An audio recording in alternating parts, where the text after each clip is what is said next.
అందరికీ నమస్కారం అండి.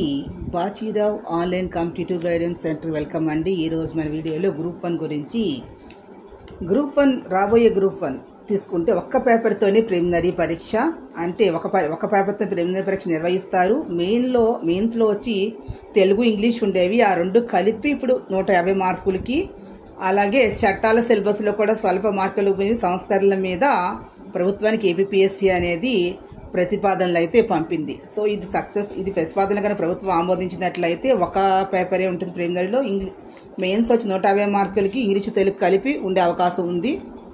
ఏపీఎస్సీ గ్రూప్ 1లో తీసుకున్నట్లయితే సహకార ఉద్యమం అనేది ఒక టాపిక్ ఉందండి. భారతదేశంలో అంటే పాలిటిక్స్ సంబంధించిన దాంట్లో ఇక్కడ తీసుకుంటే భారతదేశంలో సహకార ఉద్యమం తీసుకుంటే దాని నినాదం ఏంటి? అందరి కోసం ఒక్కరి కోసం అందరూ, each for all and all for each అనేటటువంటి నినాదం 20వ శతాబ్దంలోని ప్రారంభమైంది.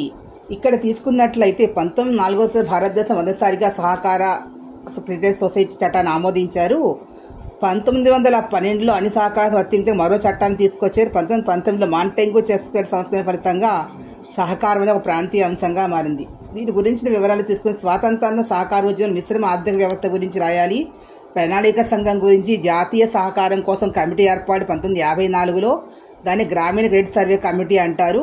రాష్ట్రాల భాగస్వామ్యం సమాఖ్యలో జాతీయ సహకార విధానం 1958, జాతీయ అభివృద్ధి మండలికి 1980 బహుళ రాష్ట్ర సహకార ఉద్యమం గురించి జాతీయ సహకార విధానం 2002లో గురించి కేంద్ర సహకార మంత్రిత్వ శాఖ 2021 జూలైలో ఎప్పుడు ఏర్పాటైందనే క్వశ్చన్ చేయొచ్చు. ఆబ్జెక్టివ్లోను కన్వెన్షన్ వచ్చేటప్పుడు సహకార సమృద్ధి అని దీని యొక్క లక్ష్యం అని చెప్పి అనేది కూడా సహకార రంగం ప్రస్తుత స్థితి గురించి భారతదేశంలో ఉన్న 29 విభిన్న రంగాల్లో 8.5 లక్షల పైగా సహకార సంఘాలు, 30 కోట్ల మంది సభ్యులు ఉన్నట్లుగాను, ప్రాథమిక వ్యవసాయ పరిశోధన సంఘాల గురించి, గ్రామీణ రుణ వ్యవస్థ గురించి కూడా ఇందులో మనం ప్రస్తావించవలసిన national dairy development board, fisheries development board అనేది కూడా నేషనల్ ఫిషరీస్ డెవలప్మెంట్ బోర్డ్ గురించి కూడా నూతన పిఎస్ 2వ దశలో 10,000 గ్రామాలకు విస్తరించే విధానం, జాతీయ సహకార విధానం 2025 ఇతివృత్తం, అంతర్జాతీయ సహకార సంవత్సరం 2025 ఇతివృత్తం ప్రకారం 2030 నాటికి సమ్మిళితమైన స్థిరమైన అభివృద్ధితో ఐక్యరాజ్యసమితి సుస్థిరాభివృద్ధి లక్ష్యాలను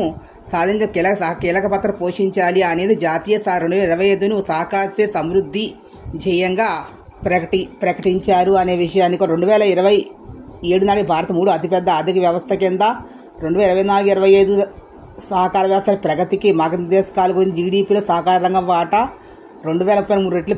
సహకార రంగం అభివృద్ధికి ప్రభుత్వ కార్యక్రమాలు తీసుకున్నట్లయితే నేషనల్ కోఆపరేటివ్ డెవలప్మెంట్ కార్పొరేషన్ ద్వారా 2025 19 మంది ఉత్పత్తి సంస్థల ఏర్పాటు, అదేవిధంగా శ్వేత విప్లవం 2024 ప్రారంభం, 5 ఏళ్ల పాల సేకరణ 50% పెంచే లక్ష్యంగా 9,600 వరకు పాడి సహకార సంఘాలు, సహకార బ్యాంకింగ్ పట్టణ సహకార బ్యాంకులు, గవర్నమెంట్ ఈ మార్కెట్ గురించి, సహకార గ్రామస్థాయి సాధికారత, గ్రామీణ అభివృద్ధి గురించి, రైతు రుణాలు, సామాజిక సమాన మాస్ క్వశ్చన్ ఫ్రేమ్ చేస్తే అట్లీస్ట్ 15 పాయింట్స్ రాసినట్లయితే మంచిగా స్కోర్ చేయడానికి అవకాశం ఉంటుంది. కాబట్టి ఇలాంటి మరిన్ని వీడియోస్ మీకు కావాలనుకున్నట్లయితే please subscribe my channel. Thank you to all.